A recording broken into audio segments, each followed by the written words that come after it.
They called me an embarrassment in the family group chat, and every single person, my parents, my brother, even distant relatives, hit the laughing emoji. I didn't argue. I didn't defend myself. I just typed one word. Sure. You see, my family had spent years assuming I was unemployed, drifting through life without direction or ambition. They had no idea what I actually did for a living, and I'd stopped trying to tell them a long time ago. But when my brother's wife walked into that conference room for the biggest deal of her career, confident and condescending as ever, she looked up at the head of the table and saw me sitting there. The scream that came out of her mouth echoed through the entire floor. If you're watching this video right now, drop a comment telling me where you're from, hit that like button, and subscribe to hear more stories. The notification lit up my phone screen at exactly 9:47 p.m. on a Tuesday evening. I was sitting in my minimalist apartment, legs tucked beneath me on the cream sofa, a cup of chamomile tea cooling in my hands. Outside the floor-to-ceiling windows, the city glittered like scattered diamonds, oblivious to the small devastations happening in apartments just like mine. The family group chat. The one I'd muted months ago but never had the courage to leave entirely. Something, maybe masochism, maybe hope, made me check it that night. I shouldn't have opened it. But I did. Tessa. Ryan, about the anniversary dinner Saturday. Don't bring Emily. She's an embarrassment. Seriously. I don't want her there making everyone uncomfortable. My breath caught. Not from shock, really. More from the confirmation of something I'd always suspected but never seen spelled out so plainly, so casually, as if my worth could be summarized in a single text message sent without a second thought. Then came the reactions. One by one, they populated beneath her message like a firing squad of casual cruelty. Each notification was a small knife. Mom. Laughing emoji. Dad. Thumbs up. Aunt Linda. 3 laughing emojis and a skull emoji. Cousin Jennifer. Crying laughing emoji. Ryan, my brother, my own blood, the boy I'd shared a childhood with, added a simple, yeah, probably for the best. She doesn't really fit in any way. I stared at the screen until the words blurred together. My hands didn't shake. My heart didn't race into panic. I just sat there in the amber glow of my reading lamp, feeling the weight of being unwanted settle over me like a familiar coat I'd worn too many times before. Heavy. Threadbare. Still somehow surprising in its ability to hurt. The thing about being dismissed by your own family is that it doesn't happen all at once. It's not a single violent rejection. It's gradual, like erosion. 1,000 small moments where you're talked over at dinner, where your accomplishments are met with polite disinterest or thinly veiled skepticism, where your presence becomes something to manage rather than celebrate, where you slowly realize you're not part of the inner circle, you're the obligation they tolerate. I read Tessa's message 3 more times. Each word was chosen carefully, I realized. Embarrassment. Not busy or unavailable. Not even awkward. An embarrassment. Something to be hidden. Something shameful. I set the phone down on the glass coffee table and stared at the reflection of my ceiling light in the darkened screen. My throat felt tight, but no tears came. I'd cried over my family before. Tonight, I felt something different. I picked up my phone again and typed one word. Sure. Simple. Clean. No explanation, no defense, no plea for reconsideration. Just acceptance. I hit send and set the phone face down on the coffee table. Then I took a long, slow sip of tea and let the silence of my apartment wrap around me like a blanket. Inside, something cold and crystalline was forming. Not anger exactly. Something sharper, cleaner, more clarifying. The fog that had kept me tethered to their approval was finally lifting. And underneath it was a simple, undeniable truth. I didn't need them anymore. Maybe I never had. I haven't always been this calm. There was a time when I would have called Ryan immediately, voice shaking, demanding to know why. There was a time when I would have shown up at that dinner anyway, desperate to prove I belonged, clutching a bottle of wine and a forced smile. But that was before. Before I spent 3 years caring for Dad after his massive stroke while Ryan and Tessa jetted off to Cancun, then Italy, then Thailand, Their Instagram feeds a constant stream of turquoise water and sunset cocktails. Before I sat alone in sterile hospital waiting rooms at 2 in the morning, fielding nurses' questions about advance directives and DNR orders, while my brother sent postcards with chirpy messages about gelato and gondolas. Emily will handle it, Mom had said back then, as if my life were merely a convenient solution to their inconvenience. As if I didn't have dreams, plans, a future that mattered. I was 23 years old. I'd just been accepted into a prestigious graduate program in strategic development at Northwestern. Full scholarship. It was everything I'd worked for. I'd already found an apartment in Chicago, had my course schedule printed out, had started researching professors I wanted to work with. I deferred for a year. Then Dad's recovery was slower than expected, so I deferred again. By the third year, when I finally called the admissions office, they told me my spot had been given to someone else. The opportunity had dissolved like sugar in water. Ryan never acknowledged it. Not once. Not even a thank you, or a I know this is hard. At Dad's welcome home party, the one Mom insisted on throwing to celebrate his miraculous recovery, Tessa had draped herself over my brother's arm like an expensive accessory, showing off photos from Santorini on her phone. The powder blue houses, the infinity pools, the sunset dinners. Some people really know how to live, she'd said, her eyes sliding past me like I was part of the furniture. Life's too short to waste it, you know? I was wearing the same clothes I'd worn to the hospital that morning. I smelled like antiseptic and exhaustion. I had dark circles under my eyes that no concealer could hide. That was when the resentment began. Not loud or dramatic. Just quiet. Buried. Growing like a root system beneath everything else. I remember standing in my childhood kitchen, washing dishes from the party I hadn't wanted, listening to Ryan and Tessa laugh in the living room about some inside joke from their trip. And I remember thinking, they have no idea what I gave up for them. And they never would. They think I'm unemployed. That's the funniest part, really. The most absurd irony of this entire situation. For years now, my entire family has operated under the quiet assumption that I'm drifting through life, struggling, even. Probably working some dead-end retail job or maybe freelancing in some vague, unsuccessful way. I never corrected them because, honestly, what would be the point? The last family dinner I attended was 2 years ago. It was Dad's birthday, and Mom had made her famous pot roast, the one she only makes for special occasions. The table was full. Aunts, uncles, cousins, everyone talking over each other in that chaotic way large families do. Tessa had been holding court, as usual, talking about her job as a senior account coordinator at some mid-tier marketing firm called Hartwell and Associates.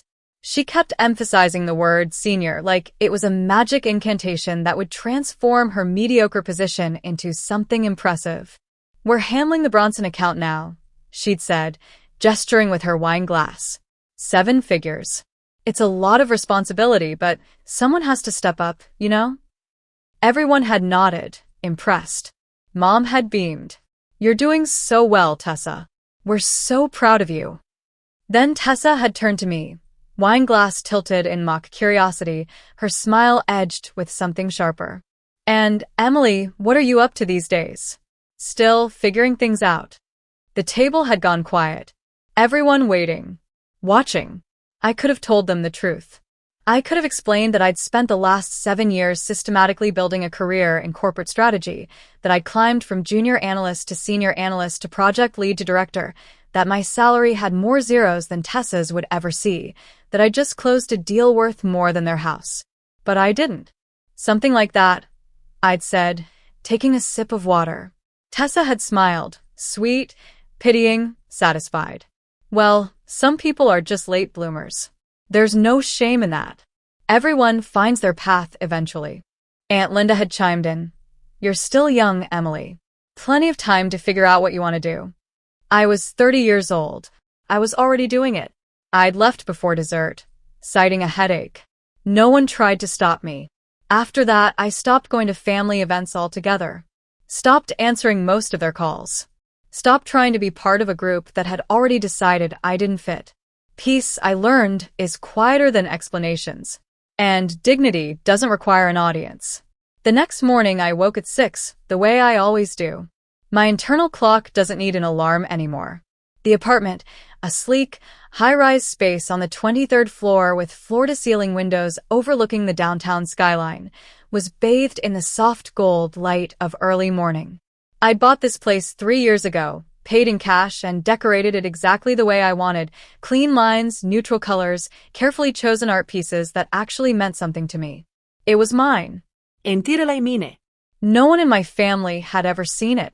I moved through my routine with practiced precision: a 20-minute shower, skincare that I'd finally learned to invest in, hair pulled back into a sleek low bun.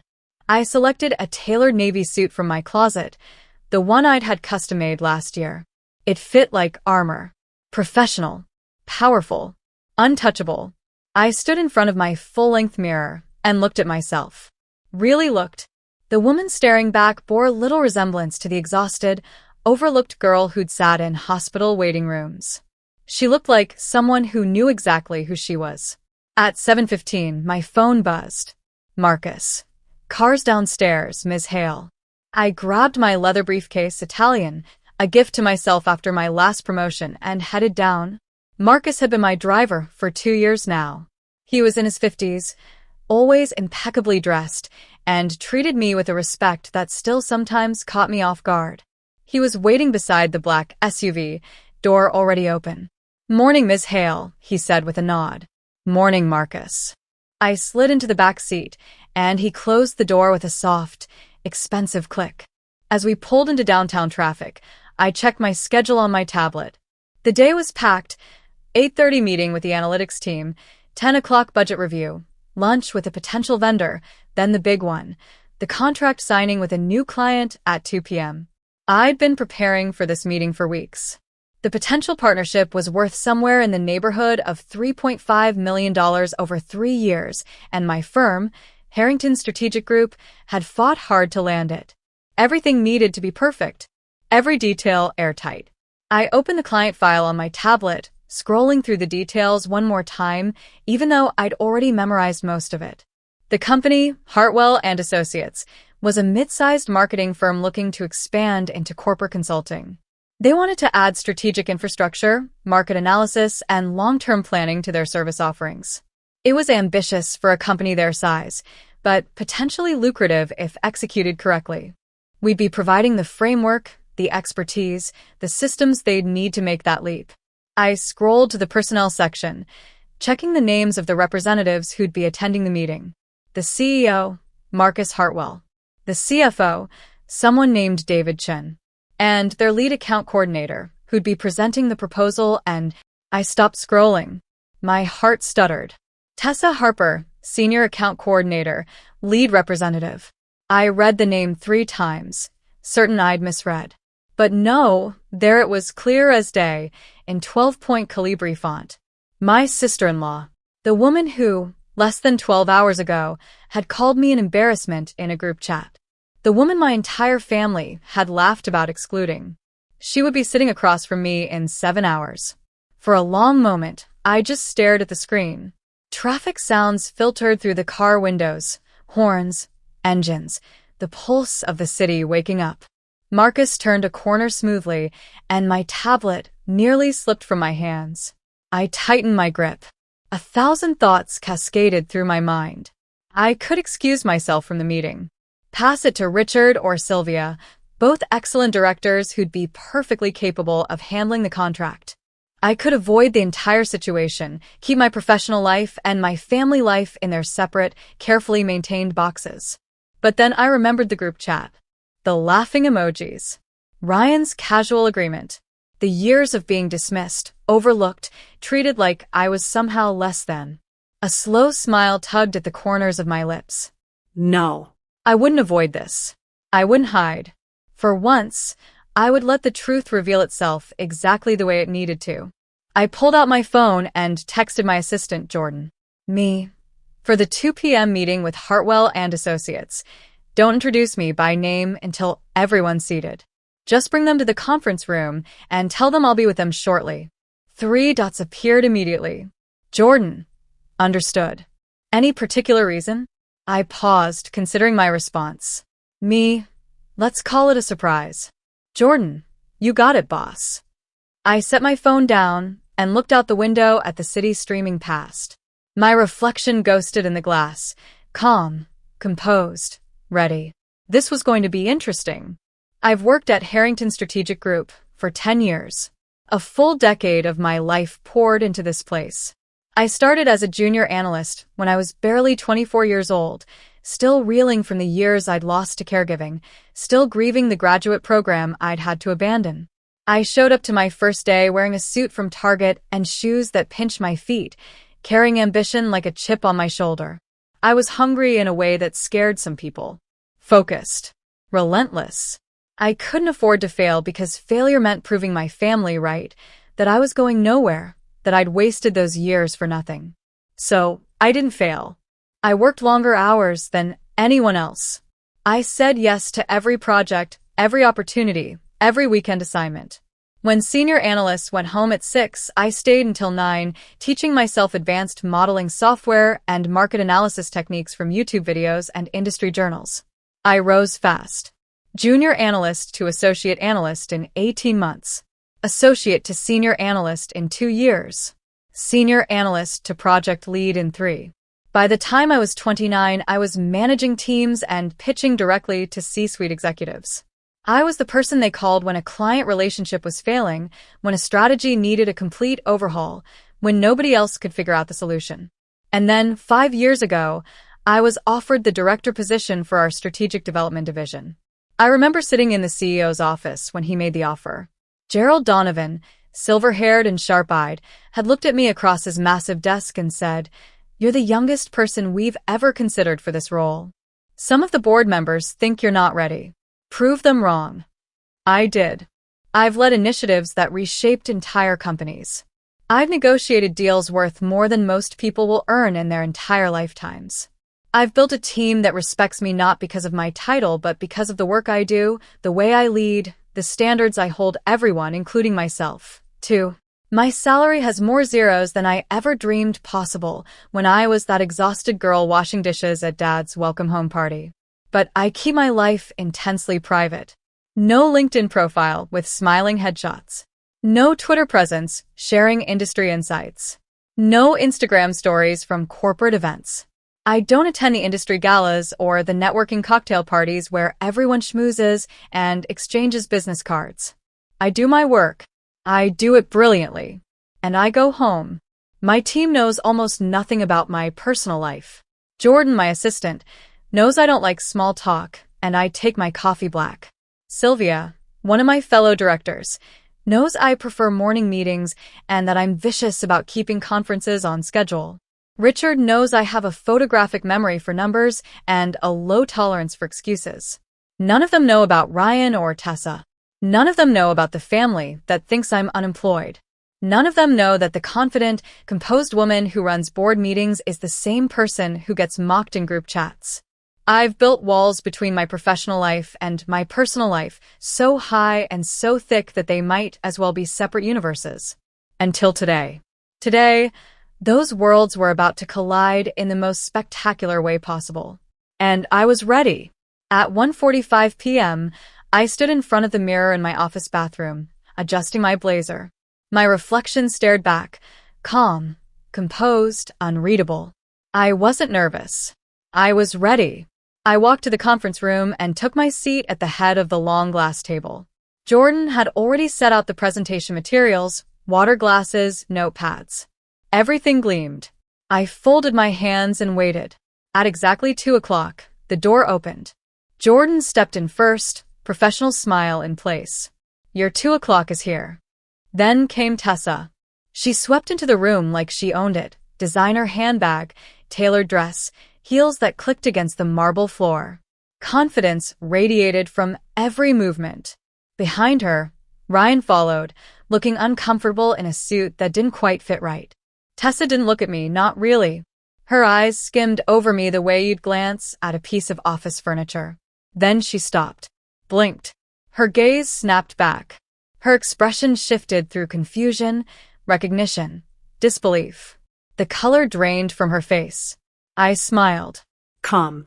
Professional. "Welcome," I said evenly. Please have a seat. Ryan's mouth fell open.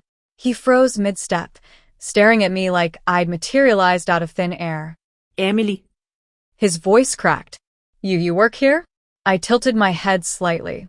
I run this division. Silence crashed into the room. Tessa made a sound, a choked, strangled noise somewhere between a gasp and a whimper. Then, as if her body couldn't contain the shock, she let out a scream. Not loud, but sharp enough that heads turned outside the glass walls. Jordan, still standing by the door, didn't even flinch. He'd worked with me long enough to know when to stay silent. Tessa's hand flew to her mouth, her eyes wide and wild. She looked at Ryan, then back at me, then at the nameplate in front of my seat. Emily Hale, Director of Strategic Development. Oh my God, she whispered. I gestured to the chairs across from me. Shall we begin? The silence stretched long enough to become uncomfortable. Tessa finally sank into a chair, her movements stiff, mechanical. Ryan sat beside her, looking like he wanted to disappear into the floor. I opened the folder in front of me, calm and methodical. So, Hartwell and Associates is looking to expand its consulting services. You've submitted a proposal outlining infrastructure needs, market positioning, and growth projections for the next 3 years. my voice was steady, businesslike.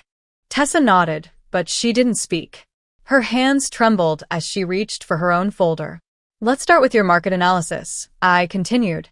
I flipped to page 3 of her proposal and paused. You've projected a 15% growth rate in year 1. Can you walk me through the data that supports that estimate? Tessa cleared her throat. Once. Twice. Yes. We based that on industry trends and... Which industry trends specifically? She faltered. The general upward movement in corporate consulting. I leaned back in my chair. General upward movement isn't a data point, Ms. Harper. Do you have quarterly reports? Competitor analysis? Market saturation studies? Her face flushed. We have some of that. Some? Ryan jumped in, his voice too loud. Look, Emily, maybe we can. I held up a hand, cutting him off with a look. Mr. Harper, I assume you're here in a support capacity. Unless you're listed as a representative of Hartwell and Associates, I'll need you to let Ms. Harper speak for herself. His mouth snapped shut. I turned back to Tessa. Your projections also assume minimal market competition, but you're entering a field with at least a dozen established firms. How do you plan to differentiate? She stammered through an answer, something vague about personalized service and innovative approaches. It was buzzword soup. Empty. Unsubstantiated. I dismantled it piece by piece. Every question I asked exposed another gap in her research. Every number I challenged revealed another careless assumption. It wasn't personal. It was professional. But the effect was devastating. By the time we reached the budget section, Tessa looked like she might cry. Your operational costs are underestimated by at least 30%, I said, sliding a corrected spreadsheet across the table. And your client acquisition strategy has no contingency for seasonal fluctuation. Tessa stared at the numbers, her lips pressed into a thin line. Ryan shifted in his seat. Emily, come on. You don't have to be so thorough. I met his eyes. This is a multi-million-dollar decision, Ryan. Thoroughness isn't optional. Around the table, my team members exchanged glances. They knew this was my family. But no one said a word. We took a 15-minute break. Tessa practically fled the room, Ryan trailing after her. Jordan approached me quietly. You okay, Miss Hale? I nodded. I fine. That was impressive. I allowed myself a small smile. Just doing my job. But inside, my heart was pounding. When they returned, Tessa had reapplied her lipstick and fixed her hair, but the cracks were still visible. She sat down stiffly, avoiding my gaze. Shall we continue? I asked. She nodded. I walked them through the rest of the proposal, pointing out structural weaknesses, financial inconsistencies, and strategic blind spots. It wasn't cruel. It was honest. And honesty in this case was damning. By the end of the meeting, it was clear. Hartwell and Associates wasn't ready for this partnership. I closed my folder and folded my hands. Thank you for your time today. My team and I will review everything and provide our decision within the week. Tessa's face went pale. Within the week? Standard protocol. Ryan leaned forward. Emily, can we talk? Privately? I kept my expression neutral. If you have questions about the proposal, you can submit them through the formal channel. Jordan will provide you with the contact information. Emily. Ms. Hale. I corrected gently. His jaw tightened. I stood, signaling the end of the meeting. Jordan will show you out. Thank you again for coming. Tessa and Ryan stood slowly, like people walking away from a car crash. As they reached the door, Tessa turned back, her eyes shining with something between fury and desperation. This isn't over, she said quietly. I met her gaze, unwavering. In a professional capacity, Ms. Harper, it very much is. They left. The door clicked shut, and for the first time in years, I felt the weight lift. 3 days later, I sent my formal recommendation to the executive team, decline the partnership. It wasn't personal. Tessa's proposal was genuinely flawed, underfunded, under-researched, built on optimism rather than strategy. Any competent director would have reached the same conclusion. But I'd be lying if I said it didn't feel good. The decision was approved within an hour. That evening, my phone exploded. First, Ryan. 7 missed calls. Then my mother. What did you do? Then my father. We need to talk. Now. I ignored them all and poured myself a glass of wine. I was halfway through it when someone started pounding on my door. I sighed, set the glass down, and walked to the entryway. Through the peephole, I saw Ryan, red-faced and furious. I opened the door. Are you kidding me? He shouted before I could say a word. You tanked our deal because you're jealous. I stepped aside. Come in, Ryan. Let's not do this in the hallway. He stormed past me, pacing like a caged animal. Do you have any idea what you just did? Tessa's company was counting on that partnership. We were counting on it. I closed the door and turned to face him. The proposal was inadequate. That's not an opinion, it's a fact. Inadequate. He laughed bitterly. You're unbelievable. You've been hiding this whole time, pretending to be some nobody, and then you swoop in and destroy us the second you get the chance. I didn't destroy anything, I said quietly. I did my job. Your job. His voice cracked. Your job is to humiliate your own family? My job, I said, my voice hardening, is to protect my company from bad investments, which is exactly what Tessa's proposal was. He stepped closer, his face inches from mine. You've always been like this. Always thinking you're better than everyone else. I held his gaze. When did you start believing I wasn't? That stopped him. His mouth opened, then closed. For a moment, he looked lost. When Dad got sick, I said, filling the silence. Where were you? Emily. When I was 23, sitting in a hospital room, making medical decisions I wasn't ready to make. Where were you? That's not fair. You're right. It's not fair. None of it was fair. My voice stayed calm, but something sharp edged into it. I gave up years of my life. And you gave up nothing.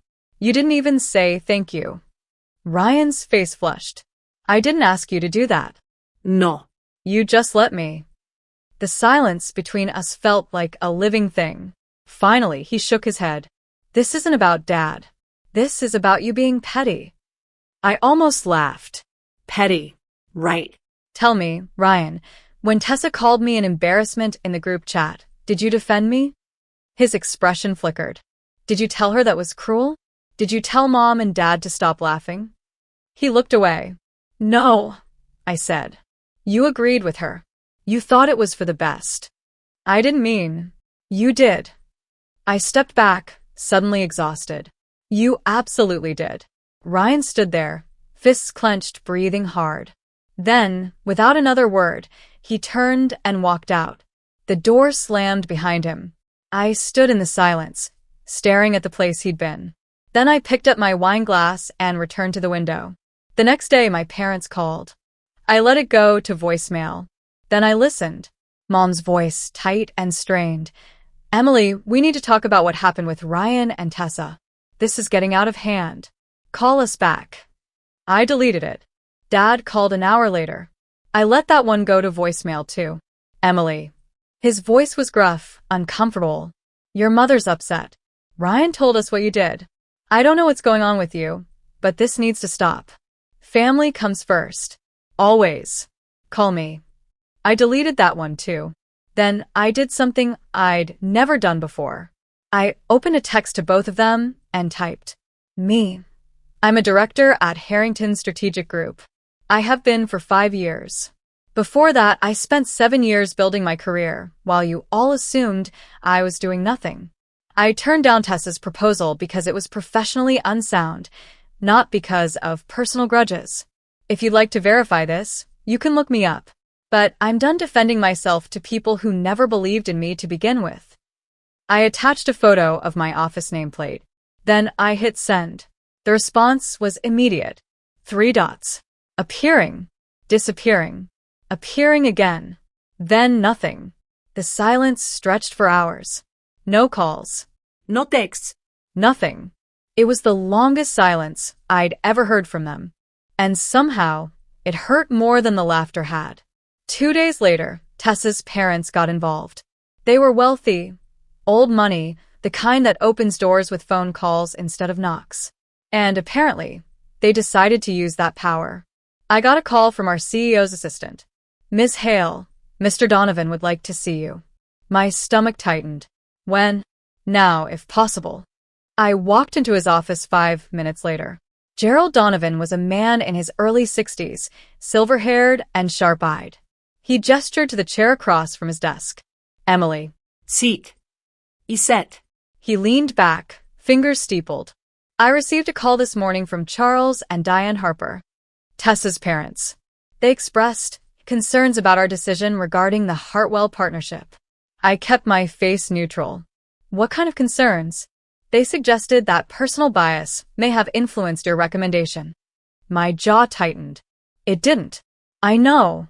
He said it simply, matter of fact. I reviewed your analysis myself. It was thorough, objective, and correct. Hartwell's proposal had serious structural flaws. Relief flooded through me. However, he continued, the Harpers are influential. They've made it clear they expect us to reconsider. I met his eyes. With respect, sir, integrity isn't negotiable. A smile ghosted across his face. I was hoping you'd say that. He leaned forward. I told him the same thing. In more diplomatic terms, of course. Thank you. Don't thank me yet. His expression turned serious. This may not be over. People like the Harpers don't take no gracefully. I nodded. I understand. Good. He stood, signaling the end of the meeting. Keep doing what you're doing, Emily. You're one of the best directors we have. I left his office feeling lighter. But the relief was short-lived. Because that night, Ryan showed up again. And this time, he wasn't alone. I heard the knocking at 8:47 p.m. Loud. Insistent. The kind that said they weren't planning to leave. I set down my book, though I hadn't absorbed a single word in the past hour, and walked to the door. Through the peephole, I saw Ryan and Tessa standing in my hallway. Her arms were crossed tight across her chest, her face set in barely controlled rage. Ryan looked more determined than I'd seen him in years. I took a breath and opened the door. We need to talk, Ryan said without preamble. I don't think we have anything left to say. I started to close the door. Tessa wedged her expensive shoe firmly in the gap. You destroyed my career. I looked down at her foot, then slowly back up to meet her eyes. I declined a business proposal. That's not the same thing. You wanted revenge, and you got it. Her voice shook with fury. This wasn't about revenge. Liar. You've been waiting for this. Waiting for a chance to humiliate me in front of everyone. I stepped back and gestured them inside. If you're going to yell, at least come inside so my neighbors don't call security. They entered. Tessa immediately started pacing across my hardwood floors. Ryan stood near the door, arms crossed defensively. You could have approved the deal, Tessa said, spinning to face me. You could have helped us.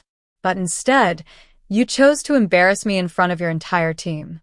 I asked legitimate questions about a flawed proposal. Flawed? It was good enough for 3 other firms to express serious interest. Then take it to one of them. Her jaw clenched visibly. We did. They all passed after the Harrington rejection. Apparently, your professional opinion carries significant weight in this industry.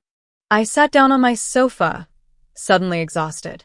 Tessa, I didn't set out to hurt you, but I'm not going to risk millions of dollars and my professional reputation on a proposal that doesn't meet our standards.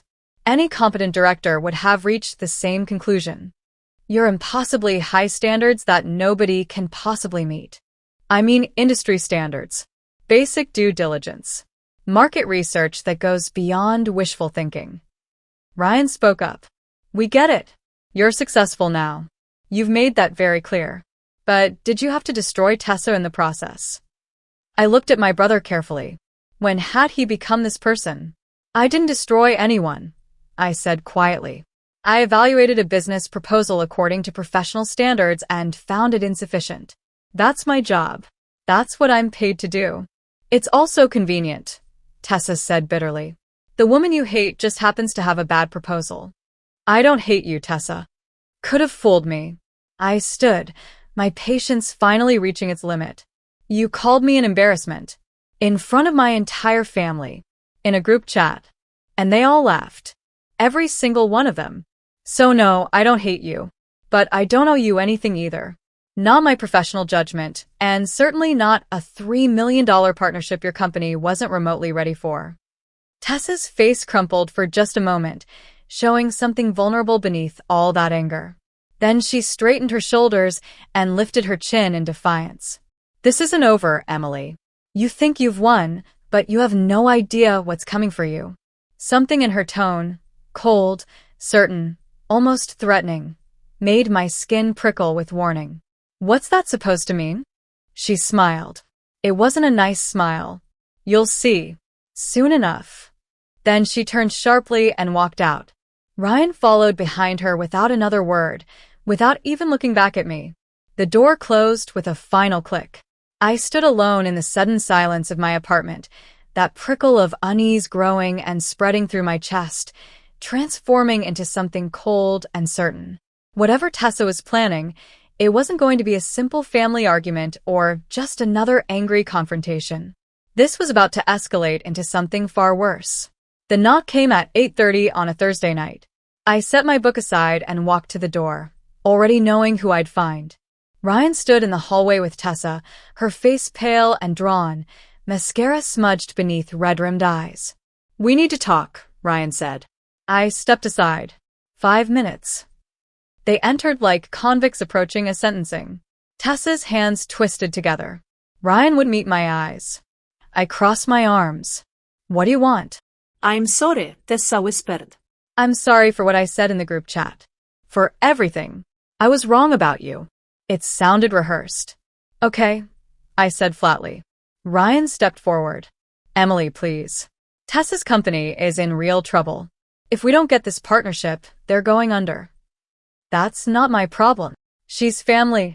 His voice rose. Doesn't that mean anything? I stared at him. Family?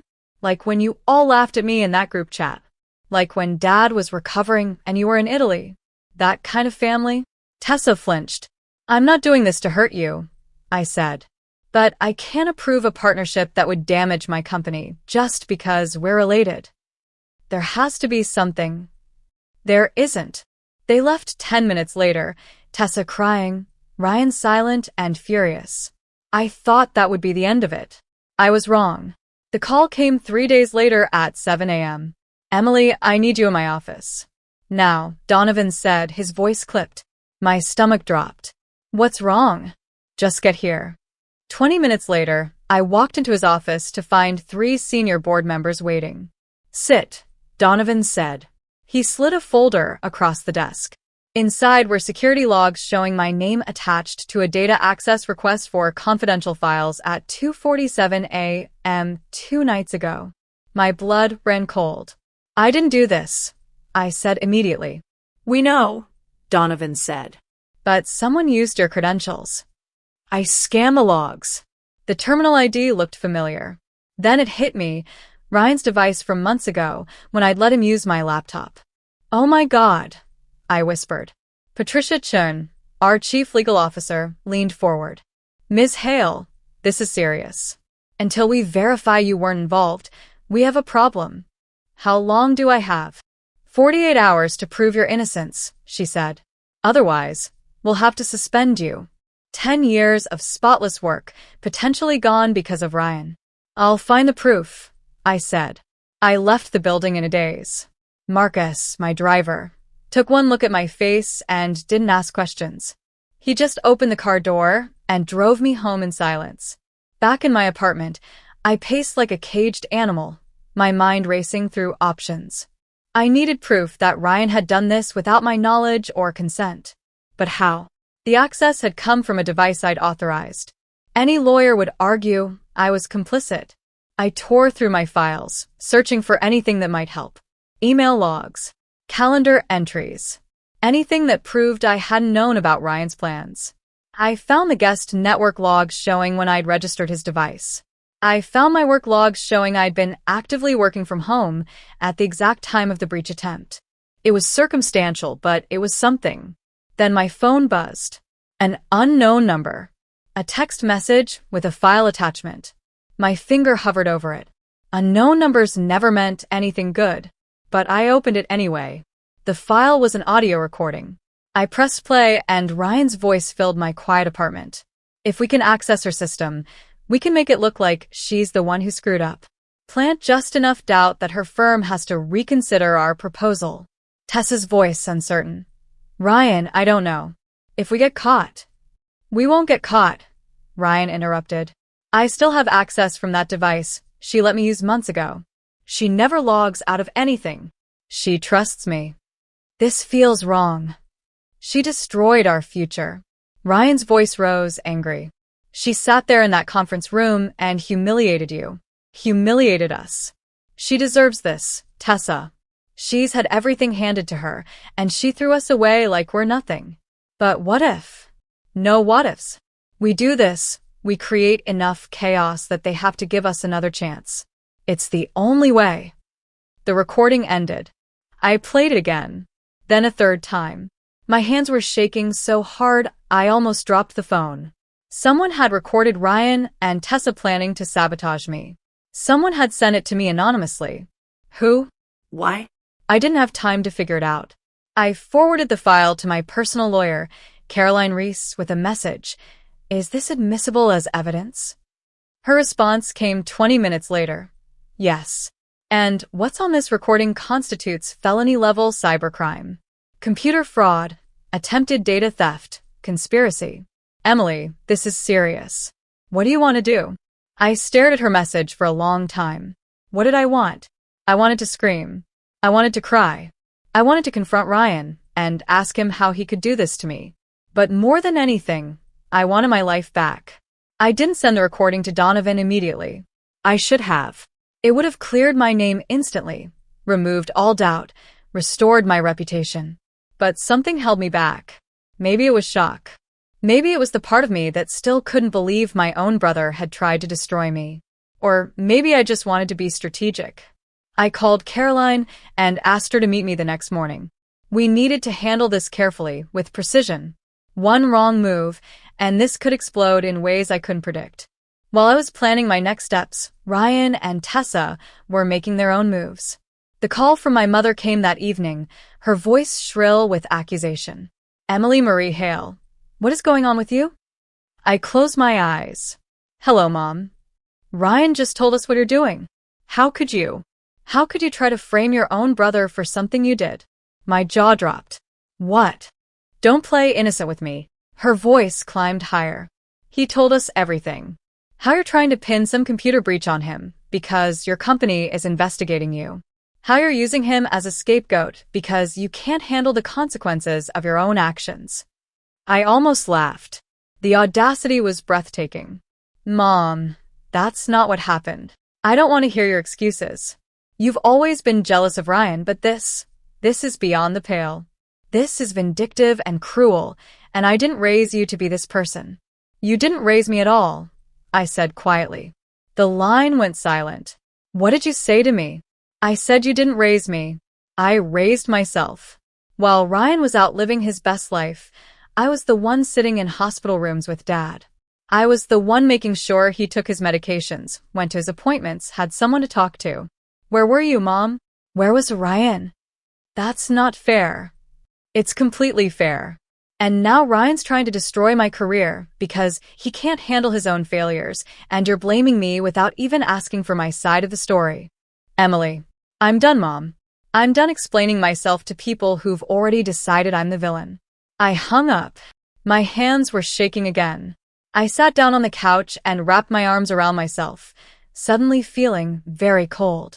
For the first time in years, I let myself cry.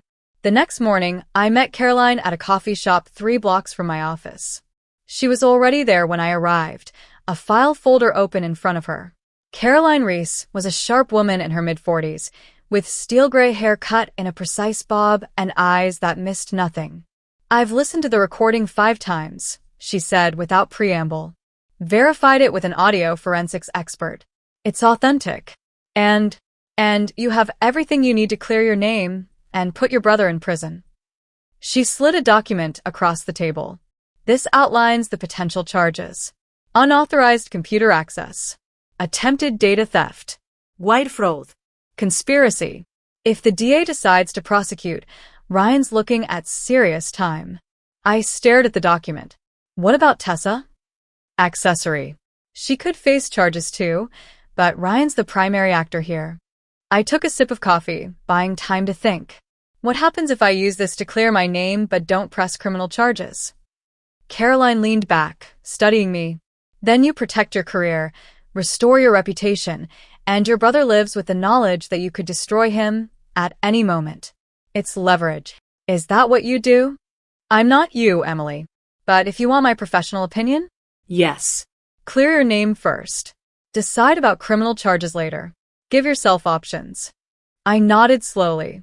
Okay, let's do that. There's something else you should know. Caroline pulled out her phone and showed me a news alert.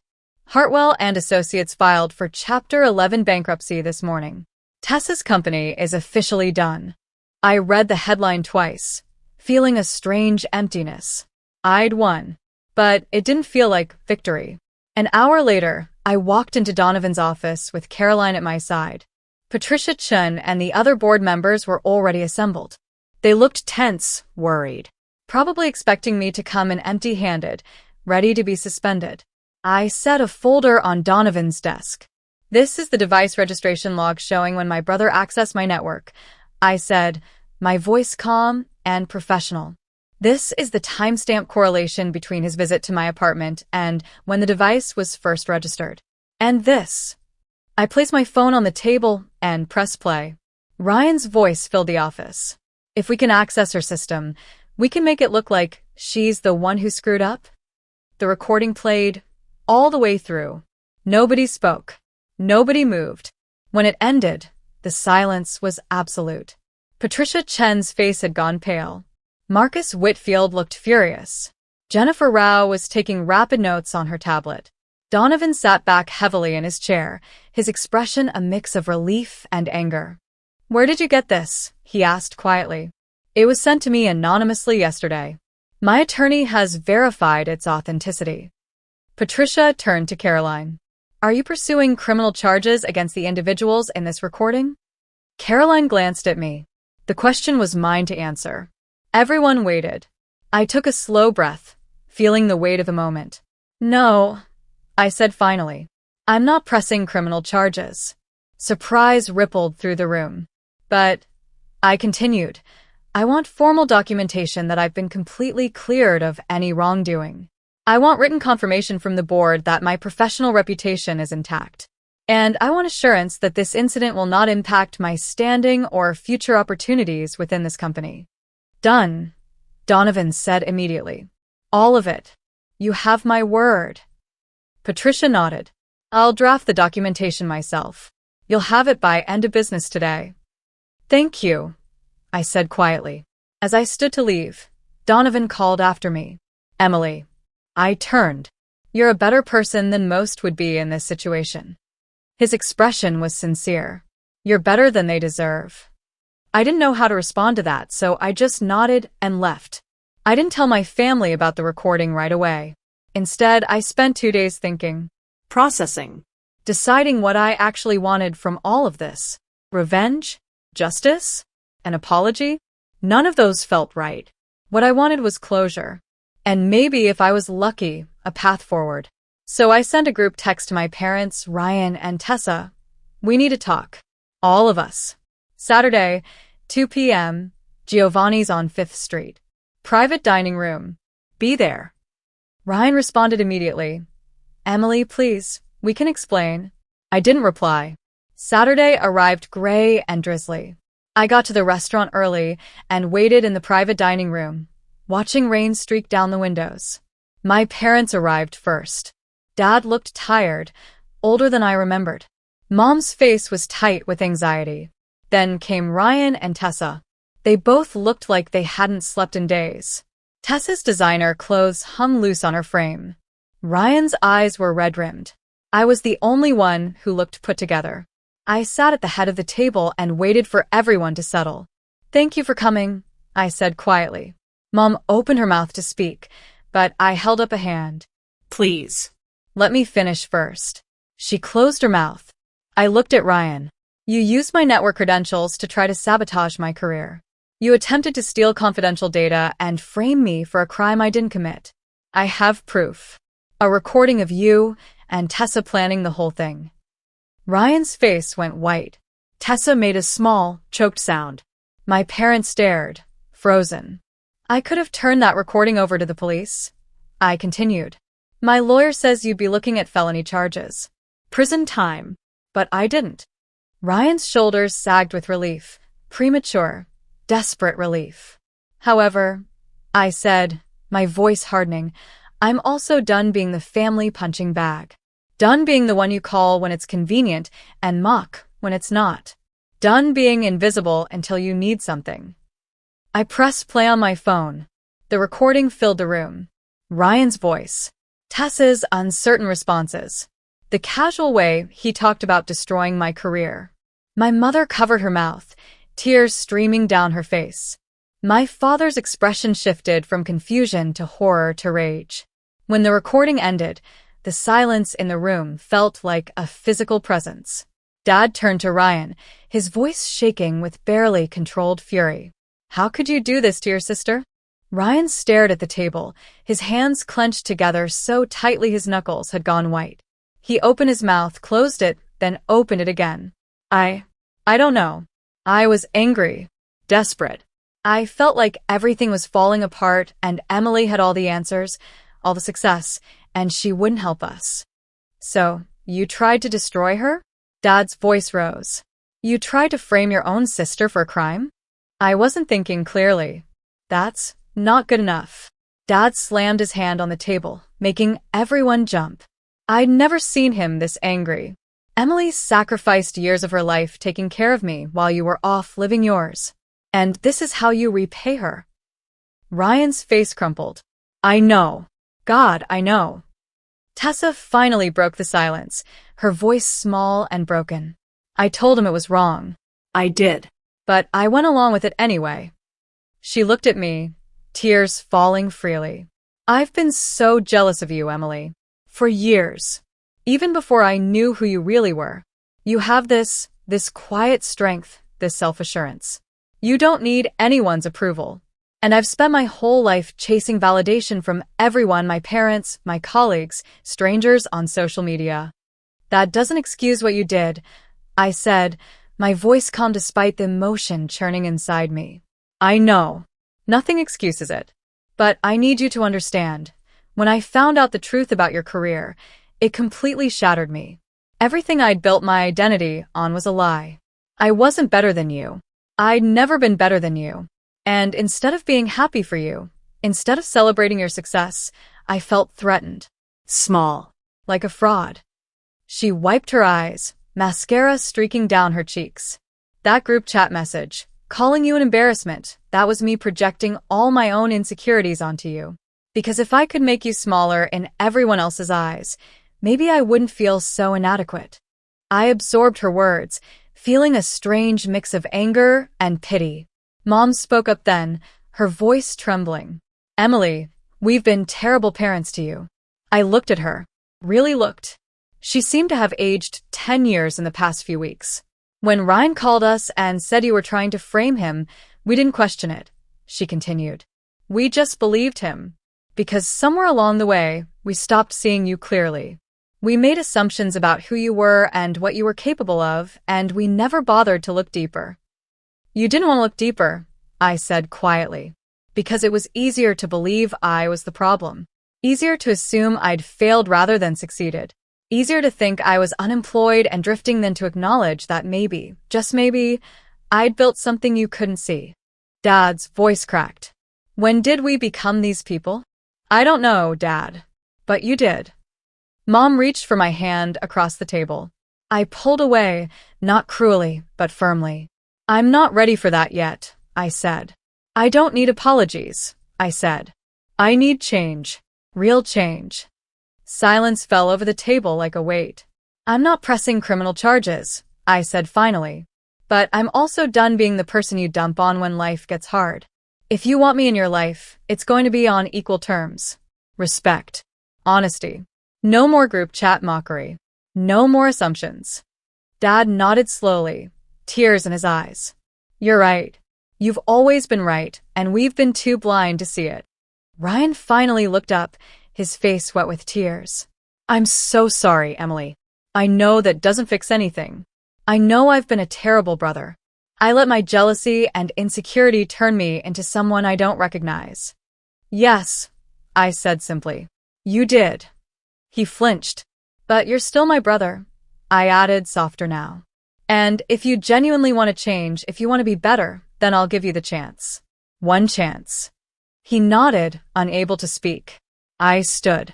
I'm leaving now. If you want to rebuild this family, you know where to find me. But I'm not chasing you anymore. The choice is yours. I walked out of the restaurant without looking back. 3 weeks passed. I threw myself into work, pushing the family drama to the back of my mind. My cleared name had been formally documented. My reputation was intact. Life returned to normal. Then Donovan called me into his office again. This time when I entered, he was smiling. Emily. Seat. Iset, curious? The board met yesterday, he said, leaning back in his chair. We've been discussing our executive structure. The company's expanding, and we need strong leadership at the VP level. My heart started beating faster. We'd like to offer you the position of Vice President of Strategic Development. The words hung in the air. Vice President. I dreamed of this. Worked toward it for years. The promotion comes with a significant salary increase, stock options, and a seat at the executive table, Donovan continued. You've more than earned it, Emily. What happened with your family, the way you handled that situation with integrity and professionalism, it only confirmed what we already knew. You're exactly the kind of leader this company needs. I stared at him, momentarily unable to speak. So, he prompted, smiling. What do you say? I accept, I said, my voice steady despite the emotion welling in my chest. Thank you. I won't let you down. I know you won't. The promotion ceremony was held 2 weeks later in the company's main conference hall. It was deliberately kept small, just senior leadership, the board members who'd stood by me, and my immediate team. The room had been decorated simply but elegantly. White flowers, soft lighting, a podium with a company logo backlit against the wall. I stood at that podium and looked out at the faces watching me. Jordan, my assistant, who'd been with me since I was a junior analyst, sat in the front row. His eyes were slightly red. I suspected he'd teared up during Donovan's introduction speech. Patricia Chen sat beside him, the woman who'd questioned me during the investigation but had also been the first to draft my exoneration papers. She gave me a small, approving nod. Marcus Whitfield and Jennifer Rao were there too, the security and risk management leads who'd helped uncover the truth. And in the very back of the room, partially hidden behind a decorative column, stood my parents. I hadn't invited them. I hadn't told them about this event at all. But somehow, Probably through Jordan, who'd always been too soft-hearted. They'd found out. Dad wore his good suit, the navy one he saved for weddings and funerals. Mom had on a dress I'd never seen before, something elegant and understated. They both looked nervous, hopeful, out of place. I took a breath and began my speech. 3 months ago, I said, my voice carrying clearly through the room, I sat in an office much like this one and was told I had 48 hours to prove my innocence. That someone had tried to destroy my career, my reputation, everything I'd spent a decade building. Someone I trusted. Someone who should have protected me. The room was absolutely silent. You could have heard a pin drop. In that moment, I had a choice. I could have let anger guide me. I could have sought revenge, burned every bridge, made sure everyone involved paid the highest possible price the law would allow. I paused, letting the words sink in. But I didn't. Because I've learned something important over these past 10 years. Success isn't about proving people wrong. It's about proving yourself right. Jordan was definitely crying now, not even trying to hide it. Even Patricia looked moved, her normally stern expression softening. It's about knowing your own value even when nobody else does. It's about building yourself up even when others try to tear you down. It's about integrity, not because it's easy or convenient, but because it's who you choose to be when everything else is falling apart around you. My eyes found my parents in the back. Mom's hand was pressed to her mouth, tears already streaming down her face. Dad's jaw was clenched tight, fighting emotion the way men of his generation always did. They looked smaller somehow, older, filled with regret and pride in equal measure. The title on my door has changed, I continued, my voice strong and clear. But the person I am hasn't. I'm still the same woman who sat in hospital rooms making medical decisions I wasn't ready for. The same woman who worked late nights and early mornings to climb from analyst to director. The woman who chose character over convenience every single time. And I'll carry that same integrity into this new role. I looked back at Donovan and the board members. Thank you for believing in me. Thank you for giving me the chance to prove myself. I won't let you down. The room erupted in applause. People stood. Jordan was openly sobbing. Patricia actually smiled, a real, warm smile I'd never seen from her before. And in the back, my parents stood too, clapping with everyone else, tears streaming down both their faces. After the ceremony, people came up to congratulate me. Jordan hugged me so tightly I could barely breathe. Patricia shook my hand firmly and said, "You've earned every bit of this, Emily." Then the crowd parted, and my mother approached. She moved tentatively, like someone approaching a wild animal that might bolt. Dad hung back a few steps, giving her space. "Emily." Her voice was soft, almost reverent. "That was beautiful. You were beautiful. Thank you. We're so proud of you." She paused, her eyes glistening. "We should have said that years ago. We should have really seen you years ago." I looked at her, really looked. The lines around her eyes seemed deeper. Her hands trembled slightly. She looked older, more fragile. Human in a way I'd never quite noticed before. "You should have," I agreed, not unkindly. "We didn't raise you," she said, her voice cracking. "Not really. We were there physically, but we didn't nurture what you were becoming. We didn't see your strength, your brilliance, your incredible capacity for endurance and grace. You raised yourself, Emily. You became this extraordinary woman all on your own." It was the truest thing she'd ever said to me. "I did," I said. "But that doesn't mean we can't start over. If that's what you want." Hope flickered across her face like a candle flame in darkness. "Really? You'd give us that chance?" "On my terms," I said firmly. "No more assumptions. No more dismissing me. No more believing Ryan over me without asking my side. Equal respect. Real communication. Actual effort." She nodded quickly, eagerly. Yes. "Of course. Whatever you need. Whatever you want." Dad stepped forward then, and I saw that he'd been crying too. His eyes were red, his face blotchy. "We'll do better, Emily," he said, his voice thick with emotion. "I swear to you, We'll do better. I don't know how we lost sight of who you were, but we did, and I'm sorrier than I can say. I know, Dad. You deserved better from us. You deserved better from all of us, and especially from me. He shook his head. When you were taking care of me after the stroke, I saw you. I saw how strong you were, how capable. But then I got better, and I just went back to the old patterns. Let your mother and Ryan influence how I saw you. I stopped defending you. Stopped believing in you. And that's unforgivable. It's not unforgivable, I said quietly. But it's going to take time to repair. I understand. We'll take whatever time you need. I wanted to believe them. I chose to try. Later that night, I stood alone in my new office. The space was stunning, larger than my old one, with floor-to-ceiling windows offering a panoramic view of the city skyline. The lights of downtown twinkled like earthbound stars, stretching endlessly in all directions.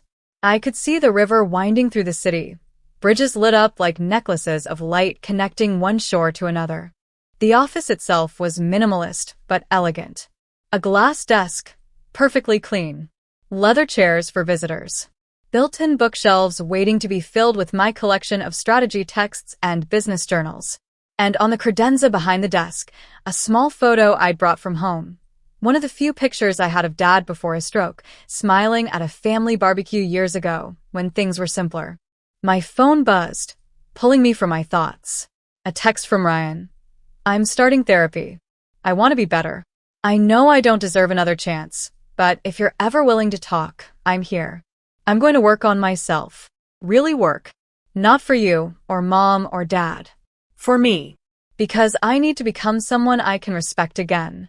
I stared at the message for a long time, my thumb hovering over the keyboard. Part of me wanted to delete it, to block his number and move on. But another part, the part that remembered building blanket forts with him when we were kids, that remembered him teaching me to ride a bike, that part couldn't quite let go. Finally, I typed, one step at a time. It wasn't forgiveness. Not yet. Maybe not ever. But it was acknowledgement. Recognition that people can change if they genuinely want to. That healing doesn't happen overnight, but it can happen gradually if both people are willing to try. I set the phone down and walked back to the window, looking out at the city. Behind me, the nameplate on my office door caught the light from the hallway. Emily Hale. Vice President, Strategic Development. I thought about the girl I used to be. The one who sat in hospital waiting rooms, exhausted and scared, wondering if she'd ever have a life of her own. The one who walked away from graduate school opportunities to care for family who would later mock her for it.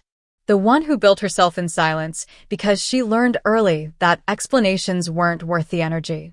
That girl had been strong in ways she didn't even realize at the time.